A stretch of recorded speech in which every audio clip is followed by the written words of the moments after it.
Welcome to Regulate This, a really unfiltered podcast. We're your hosts, Tracie Bear and Leila Shaver. Here today as your in-house compliance nerds or outsourced compliance nerds. Either way, you're going to get more content than you're ready for. Grab your pen, grab your paper, hit record, and be ready for content that's going to blow your mind. So welcome everyone. Today we are talking SEC exams. Don't sweat it too much. But yet, it's also something that you're going to want to take seriously. You know, so often the thing that people forget is as long as you're doing the things you need to do on a regular basis, you probably have what you need. And as long as you're documenting and you have all your ducks in a row to start out, you probably are already better off than most people are. Yet, there are people that are panicking and are shaking in their boots just with the words audit. Yeah, and I think a lot of firms that I talk to especially, it's been a long time since they've had an audit, or they had an audit that went relatively well. So they think the next one is going to go really well. And the problem is, that is not a fact. That is not necessarily going to be true. And when you're going through an SEC audit and you get your final letter from the SEC, they normally say, hey, just because we've only notated these deficiencies or we haven't notated any deficiencies doesn't mean that you don't have any.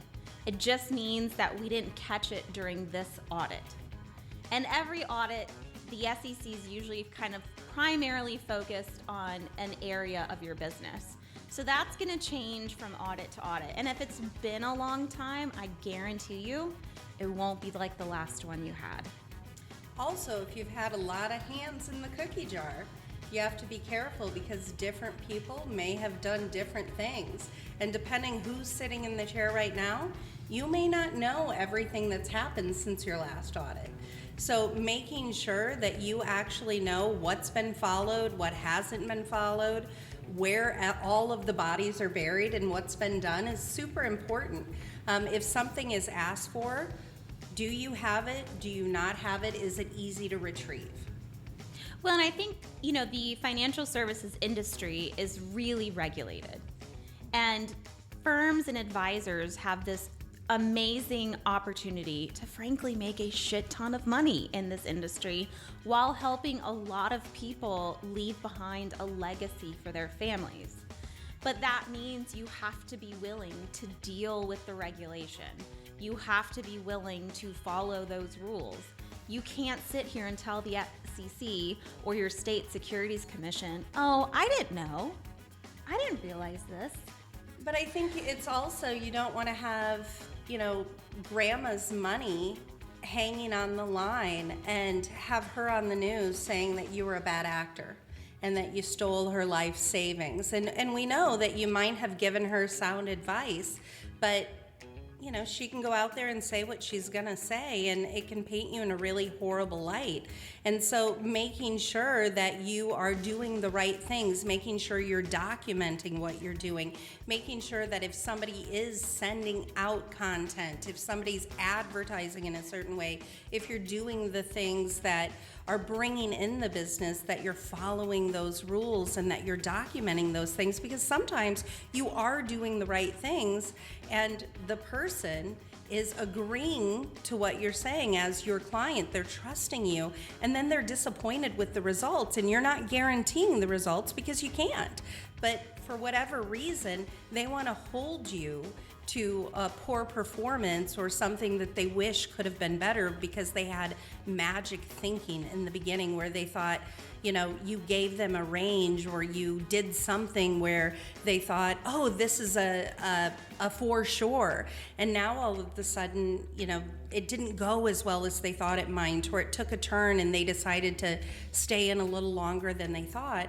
And they want to hold you to that. So realize too that although, we are talking about auditors, there are other ways where you can also come out not looking as good as possible. And that can also trigger somebody to knock on your door and say, we need to inspect and see what's actually going on here.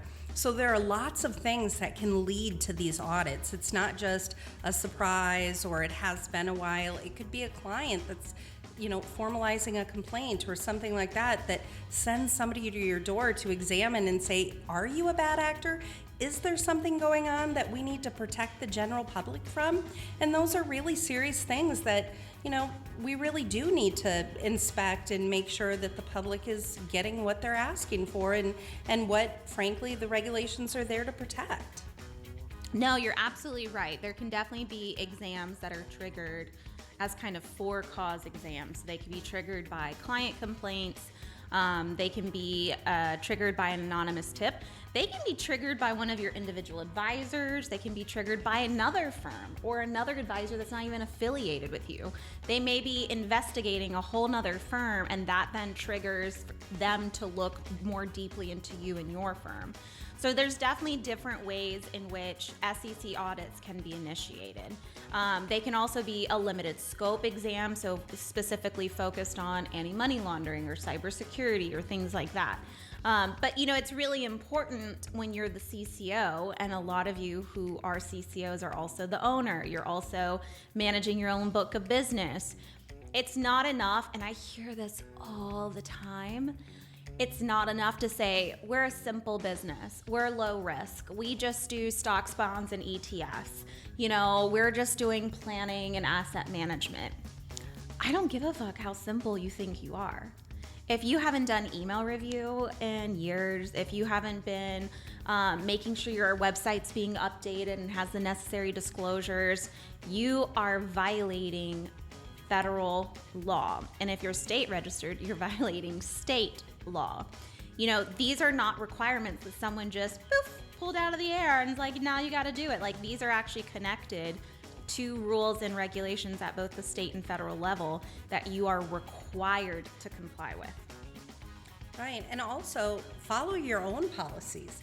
If you say, we don't do certain things, then don't do those things. If you say, we don't allow text messaging, then don't send a random text message, because if you do, you better be documenting it. You better be recording that in your books and records. If you're not, that is something that you can get dinged for.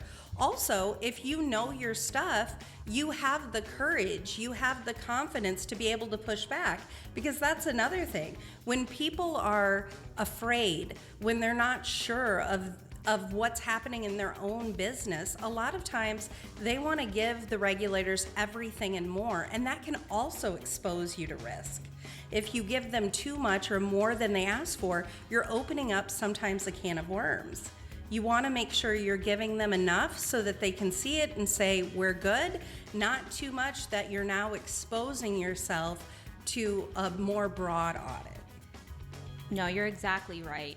A question that I get a lot is, does the SEC like outsourced CCOs? And I get this a lot now because a lot of firms are having trouble finding in-house compliance officers, right? Or the owner or other executive or advisor, and sometimes, unfortunately, a poor little admin who was placed with the burden of being the CCO. They don't want to be in that role anymore, so they need to hire someone. And it's really hard to find a good and qualified CCO that'll come in-house. So a lot of firms are turning to these outsourced solutions. So I get this question a lot. Is the SEC okay with it? And the answer is yes, they are. They actually issued guidance, 5 to 7 years ago now about outsourcing your compliance. And the issue they have with outsourced compliance providers is that your provider doesn't know your business. They're managing so many firms, they're not able to adequately illustrate to the regulators that they actually know your business, that they actually understand how it works and the services and fees that you have, the risks in your business. Those are some of the issues they have with outsourced providers, right? Or that there's a use of templates and just basic information. But they also have issues with in-house CCOs. And they have issues with CCOs in-house that manage multiple roles, that aren't career compliance people, don't understand or know the rules, don't have the resources to adequately put in place a compliance program and supervise people. So it's not that the SEC doesn't like outsourced compliance people or outsourced CCOs. They find common issues with outsourced and insourced people. But for anyone listening who owns an RIA, you have to understand how key your CCO is. And I'm going to give an example. So I was CCO of a firm. Firm was newly bought out. They had some issues. The current CCO was someone who had some significant health issues. I came in as the outsourced CCO. And this exam was announced pretty much very soon after I became CCO. But I got to know the business. I got to know how it worked. I was communicating with the team every day. I was trying to access systems. I was conducting testing with the rest of my RA lawyer team. So when the SEC announced the exam, of course I flew out, went on site, and there were some concerns about potential fraud. There were concerns about failure to do some basic testing, right? And there were some other concerns as well. But the SEC basically sat there and said, Leila, if you're comfortable, we are.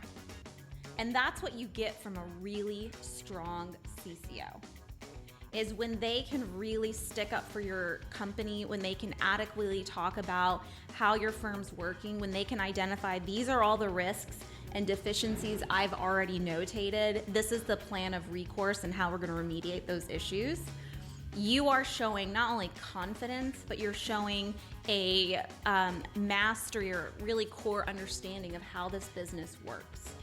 And that's really important. That can be the difference between your firm getting some deficiencies or your firm being recommended up to enforcement for investigation.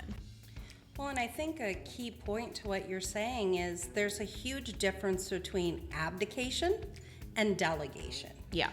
So, anytime that somebody is doing the work, it's a delegation where they need to know what's going on, but they need to work with the team. Even an in-house person, if you're the owner and you have advisors, you need to know what's going on. It's not a guess. Yeah. You have to know what's happening. And it isn't an abdication when you hire somebody either. They have to be able to communicate. There has to be some functionality there. And you have to think about what's the highest and best use of your time. If you're the owner of a firm, in the beginning, yes, you're wearing every hat. But as time goes on and your firm grows and you're doing a lot of times growing through merger and acquisition and you're acquiring new firms and you're acquiring new market areas sometimes and many advisors, and you're trying to incorporate them into your environment and your brand.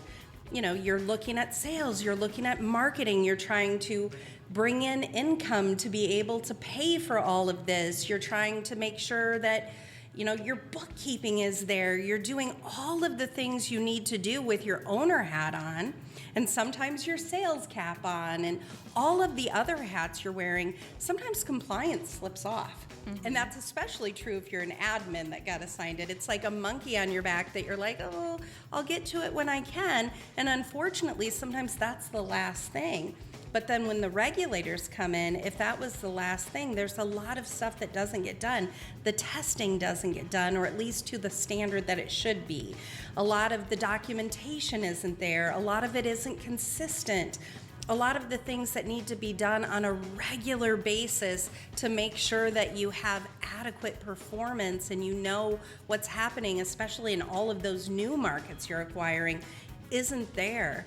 That's when you have a problem. And a lot of times that outsourced component is a good option because you aren't quite at the point yet where you can afford to have a full-time person that's established to do all of it, and maybe the need isn't even there yet for a full body to be there all the time.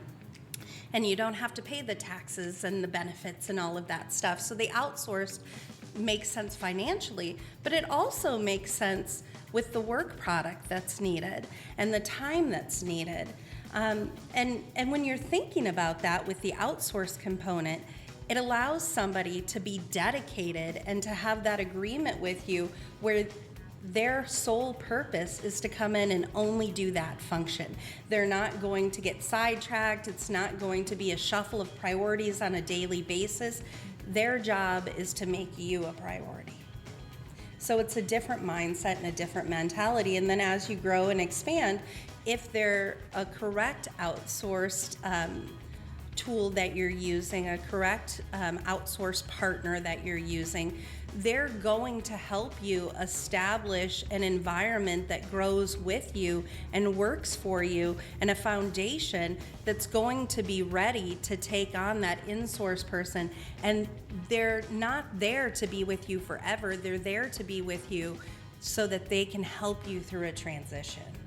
No, I mean, those are, all amazing points, and you're absolutely right. I mean, I think that's why it's so important to have a really good CCO. Even if you are a small state registered firm, like, have someone who, at least it's their responsibility, and they're able to keep up with regulation, read the guidance, read the notice to members, read the FAQs, read the litigation releases. Like, these are important things.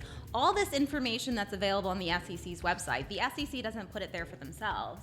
Right. They're putting it in there for all of us in the community who are part of the industry and running these businesses, and they're providing all the information you need to know on how are they reviewing things, how are they disciplining individuals or firms when there are findings, right, as a result of a violation of a books and records rule or a violation of cybersecurity rules, etc.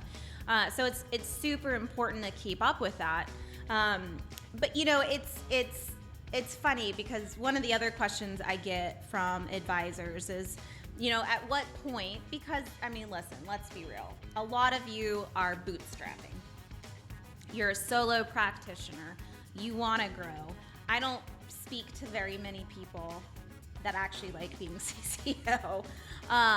So, it's always like, at what point can I take this hat off? At what point can I give this to someone else?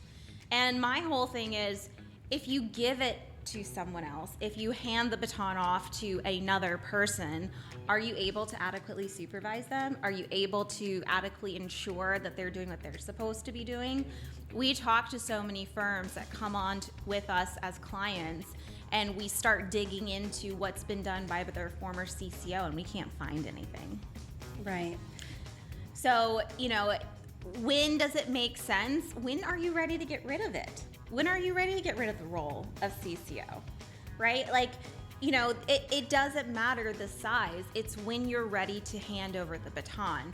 But you have to also be willing to make an investment in the right person. My philosophy is, and the philosophy of our firm, is that everything kind of fits under this umbrella of compliance, right? We always talk about good compliance is good business. And that's because if you're following the rules, if you're implementing policies and procedures, if you're supervising people, if you have a really great CCO, it protects your firm, it mitigates risks. This person is able to diminish potential client complaints or issues or legal actions that may come up. So it's super important to find a good quality CCO.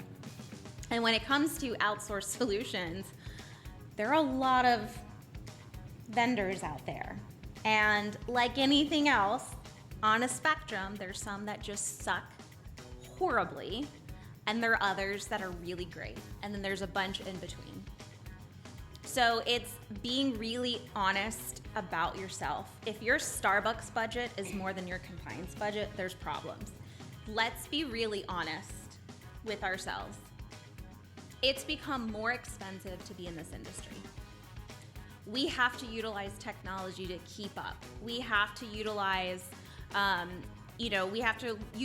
different resources to keep up. We've got to get good people in to keep up.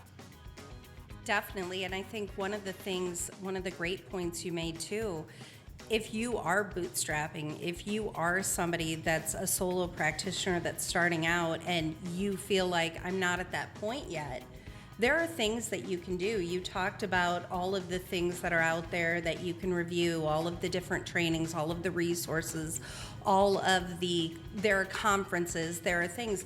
I mean, we have a compliance university that we offer to people. Did someone say compliance you?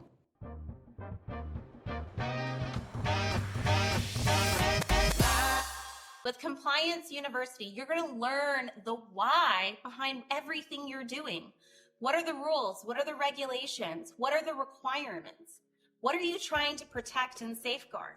So if you're looking for accountability, you're actually looking to get things done a bite at a time and really finally truly understand the requirements that govern your business, then Compliance University is the way to go. Make sure you register today. Spaces are running out, and we want to make sure you're getting into Compliance University.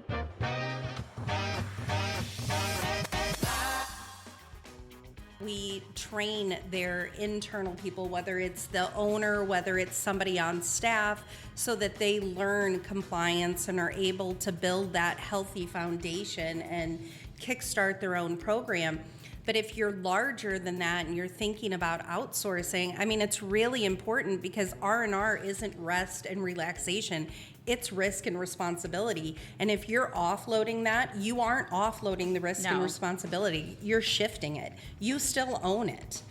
And the truth is, if you shift it to the wrong person or the wrong company that isn't doing a good job, and in the consulting world, let's be honest, there's very little obligation these people have. And most of them don't even have to worry about errors and omission insurance like we do as a law firm. Right. Because they can give you advice, and whether you take it or not and what you do with it, that's on you. And so when we get a lot of firms in, we hear all the time about these golden parachutes where people do these mock audits. We had a mock audit. We're so lucky. Well, a mock audit, I asked, what is a mock audit? Tell me what you did.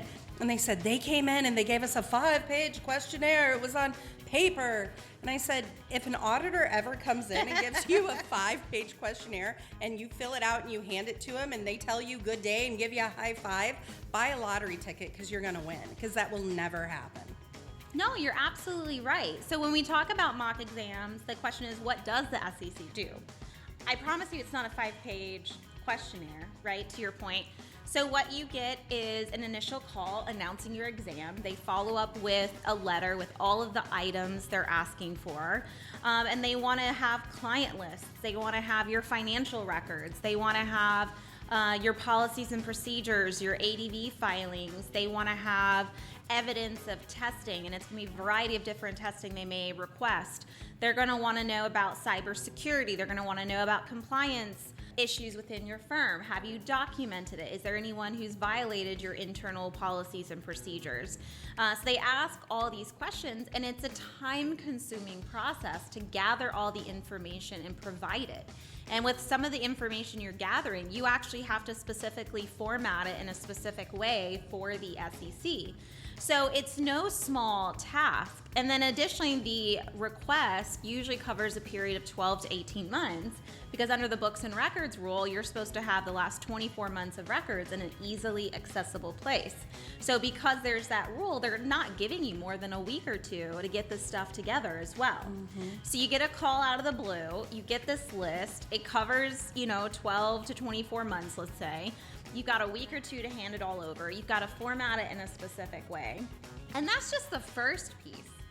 Right. There's additional requests that they'll submit. They come on site. They interview your team. They ask questions. They want to hear you talk about the business. They want to see that you understand the business, that you understand the risks of your business. They want to understand how you're mitigating those risks. They'll continue to ask for more documents and information. And then eventually they'll have the exit call and send you your final letter. But a lot of enforcement actions, depending on the year, anywhere from 30 to 60% of enforcement actions are actually triggered by an SEC audit, which is why we've spent so much time harping on the CCO and how important your CCO is, because they are the figurehead. They are your leader running your compliance program. They have to show up to these audits. So it's super important because these regulations have only increased over the last decade and a half. These rules, let's be real, they're written to be just specific enough to know what you have to do, but broad enough so there's flexibility. Well, that makes it hard to comply, because then you're having to take these rules and try to apply them to very specific facts within your business. Which frankly is why our firm doesn't allow non-lawyers to be CCOs, because you're asking people to read regulation, you're asking them to understand it, to apply it to your business, to be able to give you insights on how this would be handled and help you understand, if I had to defend this, this is what I would need to see to be able to adequately defend you.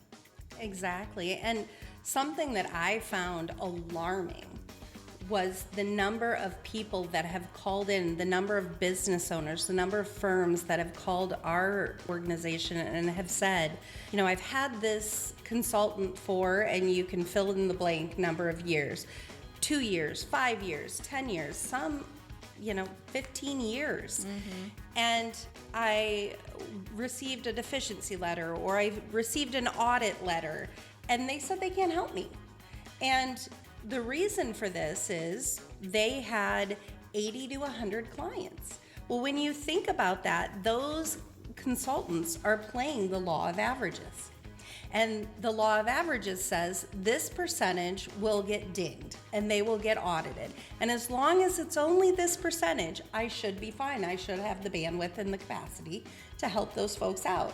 If it's any more than that, or it's something that's, much more robust, I'm in trouble. Yeah. And then I have to say, I'm sorry, I can't help.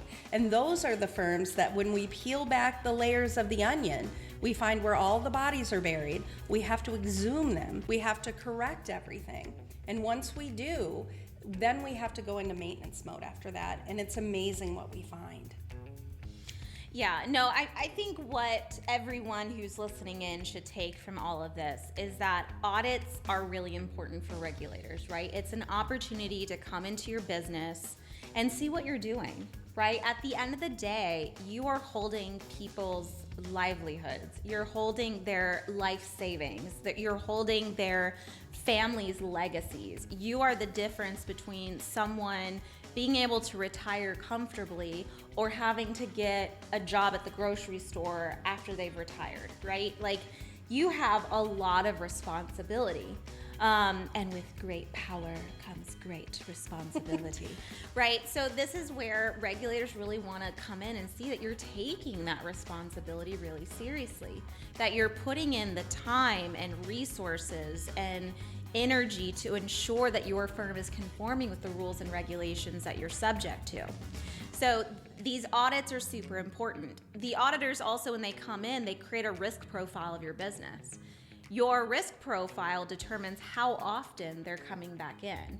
So if they see a lot of deficiencies, they see a lot of the same deficiencies exam after exam after exam, they're gonna come more frequently. And if they keep seeing the same issues over and over again, and you're not adequately able to show that you're working on fixing them, that can be a trigger to push you up into enforcement. And actually then, you're facing a potential fine, you have individual owners or executives that could be suspended or barred from the industry. So there's some really significant repercussions to not being prepared for these audits. So in general, if you're doing what you're supposed to do, then you don't have to sweat it.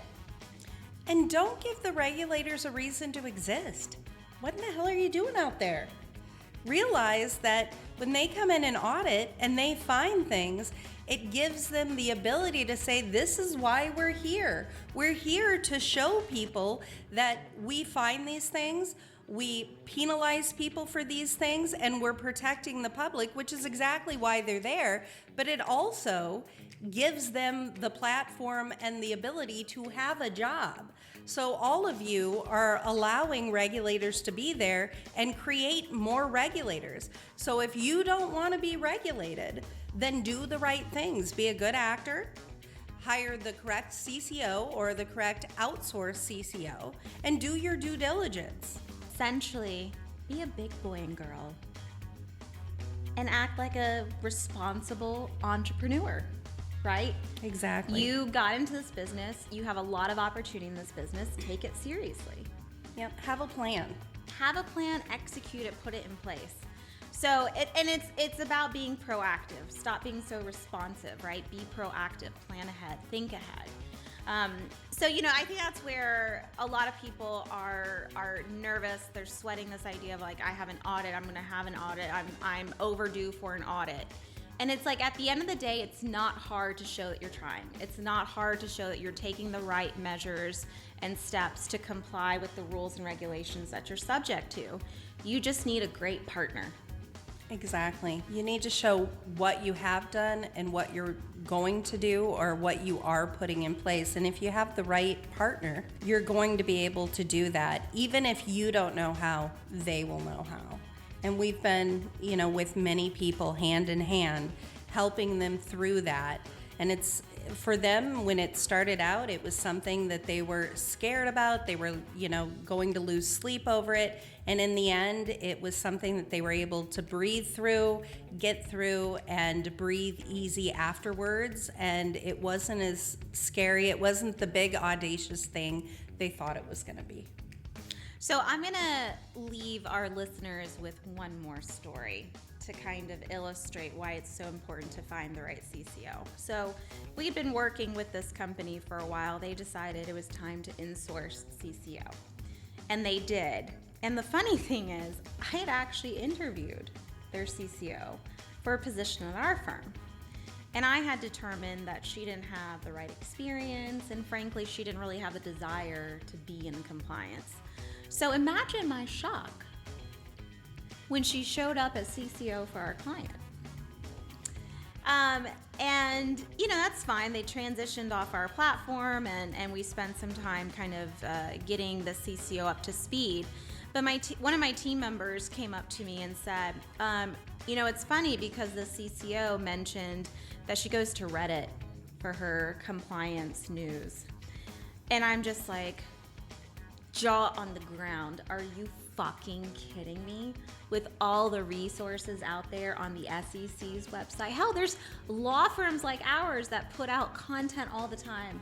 You go to fucking Reddit for your regulatory guidance?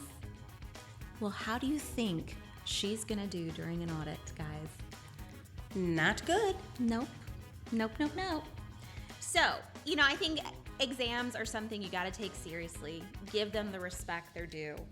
But guys, if you don't like it, don't do it. Give it to someone who knows how to do it. Find a compliance nerd to get it done for you. So, SEC exams, state exams, necessary. Absolutely necessary to make sure that we're safeguarding investors.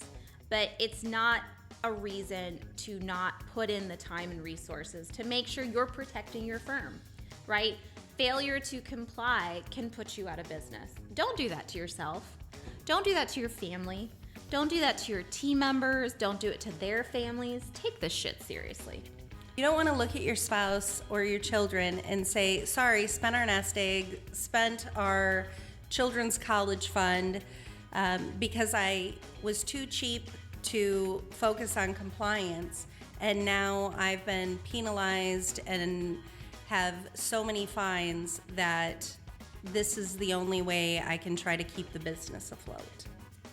It's not a fun conversation, and for most people, that would be the end. No, you're absolutely right. But speaking of the end, our time is done. It is. It's been a great conversation about SEC exams, how they work, what's involved, the importance of having a really great CCO, whether they're in-house or outsourced, and kind of some of the issues that have come up with some of our clients when dealing with exams. So I'm really excited for our next episode and what we'll be diving into next. But for those of you listening, there is light at the end of the tunnel. You are not alone. We are in a great time in our industry where you have a lot of resources, a lot of technology. So if you needed a sign to get up off your ass and start implementing change in your firm, this is your sign. Thanks for listening. Don't forget to check us out on YouTube, Spotify, or wherever you listen to your podcasts. Remember, good compliance is good business. Also, fuck the SEC.